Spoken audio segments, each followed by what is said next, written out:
270 again. And what happened was that last night, I had a big night,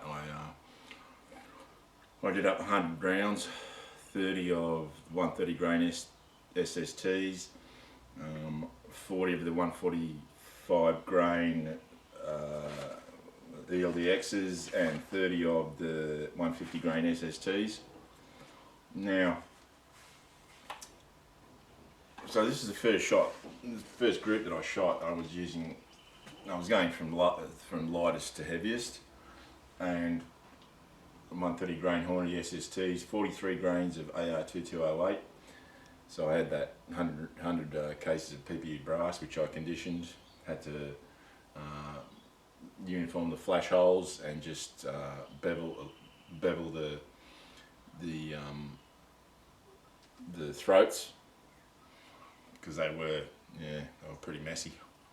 So I started shooting, and straight up, like that hole there, that's 2 rounds, like pretty much through the same hole. So those were the first 2 rounds that I shot, and I saw that and I went, oh hello. And then it went 3rd round, 4th round, 5th round. It just strung diagonally and down, and it was 1.34, which is an improvement, you know. Then next group went to 1.39 overall, but those 3 rounds there would have been 0.8. Then this is actually, so this is a 5 round group, and so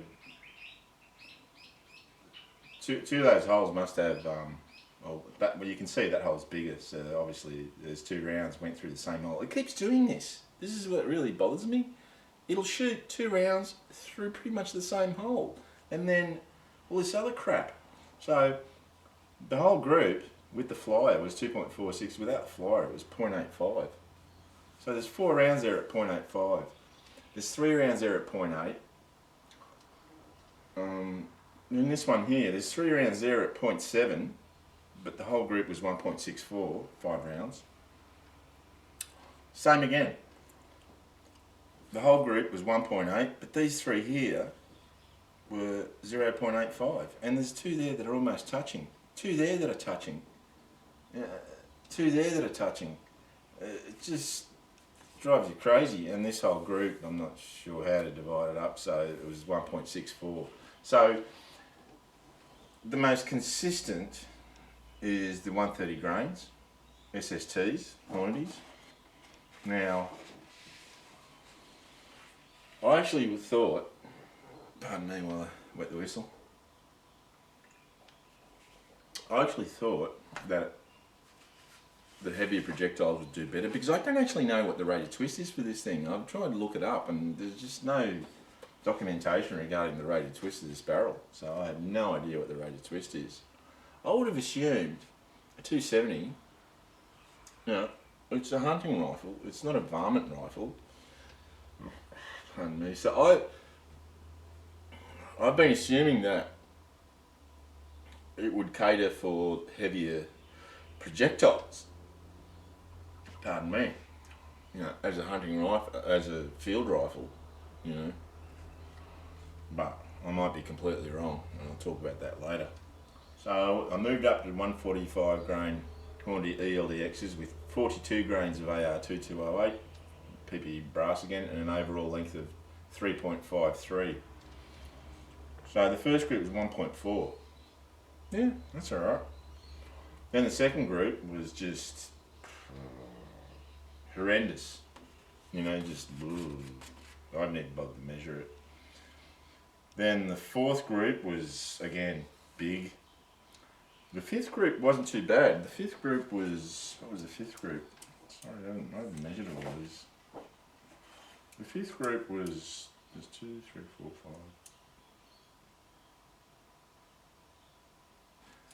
5. 1.8. The 6th group was like literally Literally. But does that? This is because this is a separate group, right? So you've got two almost touching, one over here and two over here, very close to each other. Altogether, it's a huge group. And then this one here, you've got four that are just over an inch. 1.1. Four there at 1.1, and this huge flyer over here. And then I did, because I had 40 of them, so I did 5, 5, 5, 5, 5, 5 to 30, then 5 at this and 5 at that. And so I've got 3 here that are, again, what, just over half an inch. And these two down here. It's really weird. Yeah, it just drives you batty. So this one, I was shooting at that, and I got 1, 2, 3, 4, and 5 is way down here. I mean, I don't know what's going on. The number, so the four round group was. There's nothing wrong with this ammunition, you know. They're good handloads, 1.5 inches for those 4, and then this massive one. So that's the 145 grain ELDXs. Then I moved up to the 150, so things were getting worse. Or sort of, you know, it's sort of hard to tell. So I moved up to the 150 grain Voere SSTs with 46 grains of AR2209. This is a Nick Harvey load. PPE brass again, overall length of 3.359. I think that's the longest one. No, this was the longest one, and it didn't do very well overall length at all. In fact, the 130s were the shortest length. I pushed them all the way down to just touching the cantilever, and I didn't think they'd do that well because of that, because I thought, oh, they'll be too far away from the lands. Yeah, I don't know.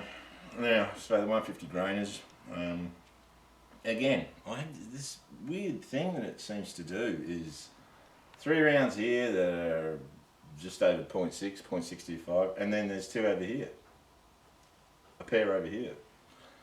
This one was sort of spread out, it was 1.97. This one here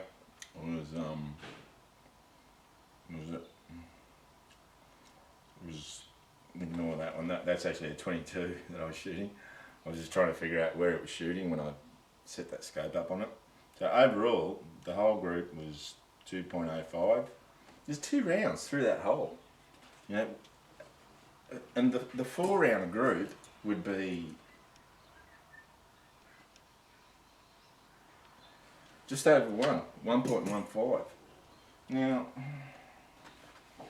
and this thing here kept it sort of 2.35 overall. This one here, 2.4 overall. Then I was sort of starting to run out, and so I did 3 round groups, which didn't go well at all. That was 2.25, and this one here went to 2.2. But you got 2 like almost touching. It's just, and so what I was doing when I went from 130s and the groups were reasonable, you know, and then I went to the 145s and the groups started getting bigger. I started, you know, I thought, is gripping the thing like, you know, you're clutching to life itself the right thing to do? So I started modifying how I held the rifle. So I didn't hold it as hard. I just held it a little bit, and it really didn't seem to make any difference. So, in conclusion, as regards to why this is not shooting, why it's shooting erratically, the honest answer is I have no idea. Now, obviously, the only way to try and fix it is, well, scenario one is that that's the potential of this rifle and that's it, and that's what I've got to put up with. That's a possibility that I don't want to entertain. Scenario two is that, which I'm doing, is going through a process of elimination. Number one, I made up good hand loads. Now, like I said before, I was going to mention about the projectile weights. I don't know what the rate of twist on this rifle is. So, because the 130s fared better than the heavier weight projectiles, I am going to go online and order some lighter projectiles, because I can't get lighter projectiles in the shops. They just carry like 130, 140, 150. That's it.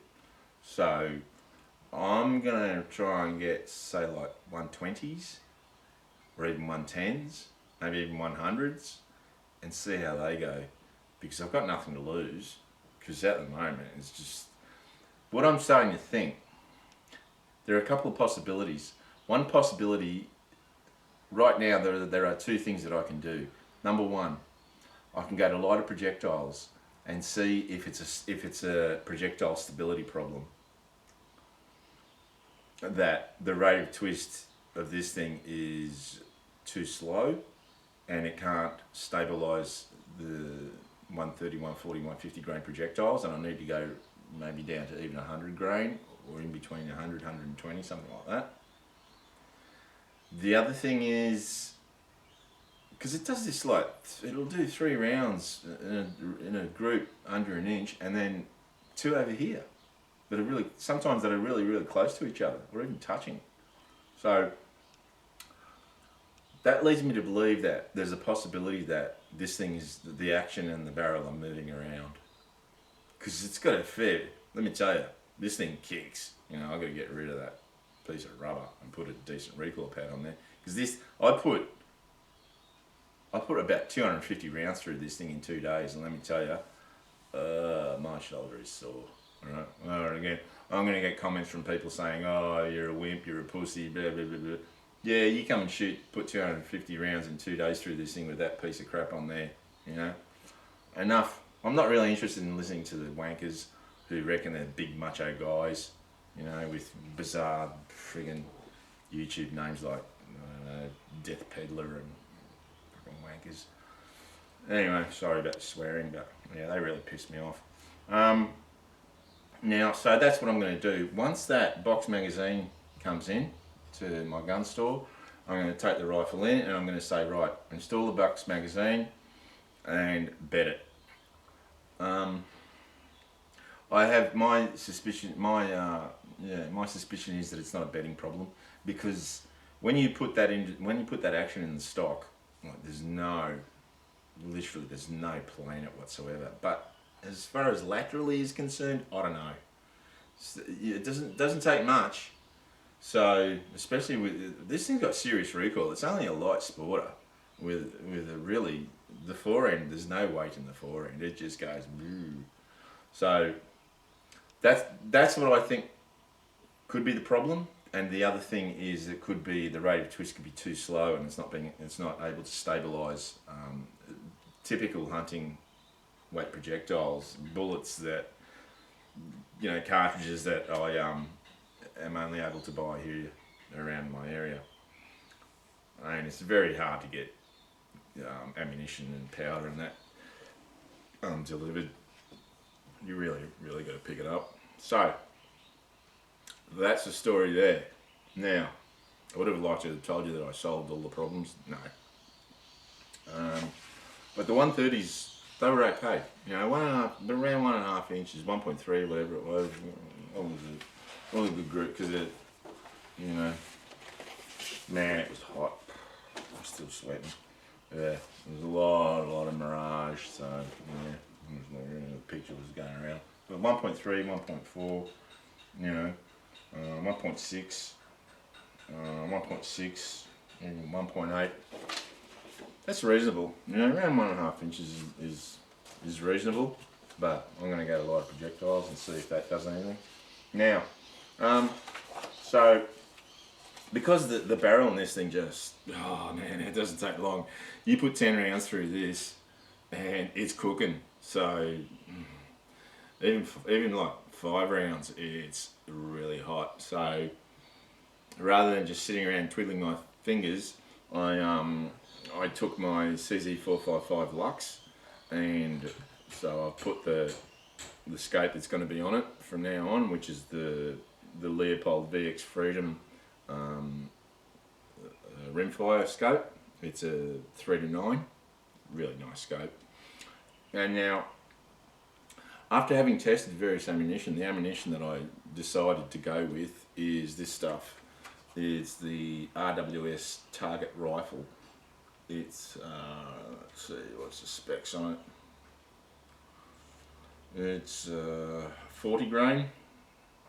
It's a 40 grain, just round nose. And doesn't say how fast it's going.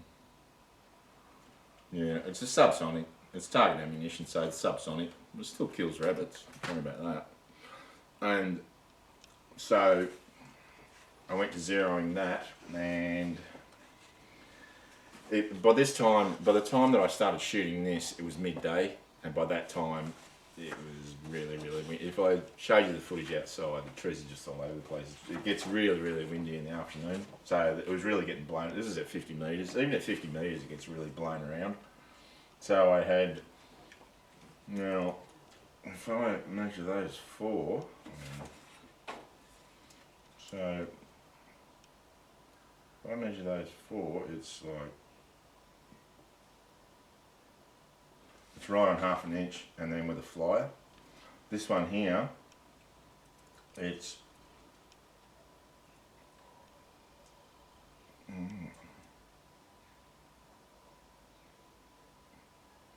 it's 0.88.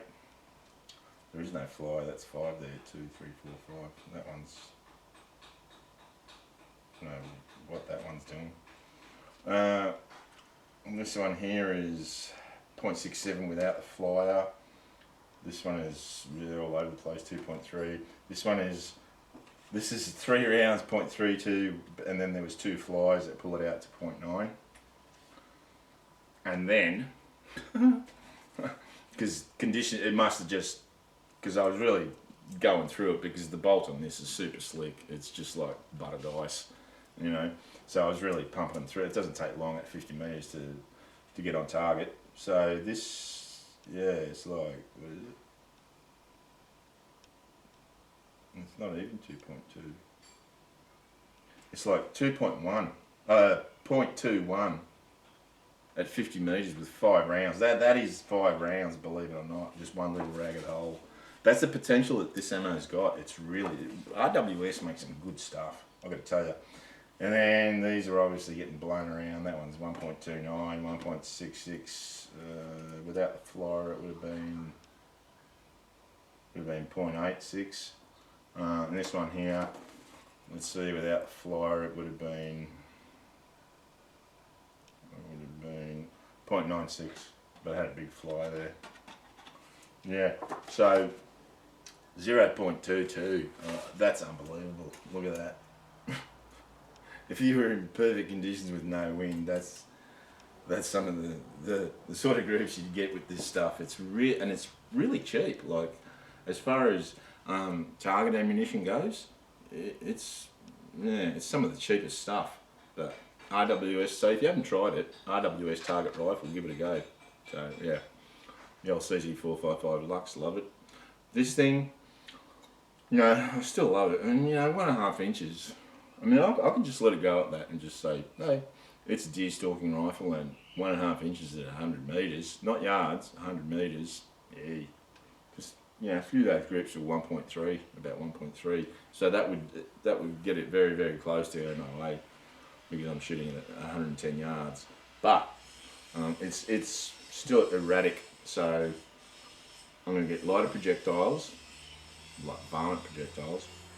Well, and I don't know how anyone can call 100 grains of varmint, you know, and get it bedded when my box magazine comes in. So that's the update. I'm not going to do anything more to it until that box magazine comes in, and then I'm going to give it to the gunsmith so he can bed it and fit the magazine. I'm pretty sure the box magazine kit is a drop-in, but I'm not sure, so I'm going to take it in there. And yeah, I've got to get him bedded anyway, so yeah, better get him to do it. So anyway, that's the update, and I'll let you know what happens from here on in, and I'll see you later.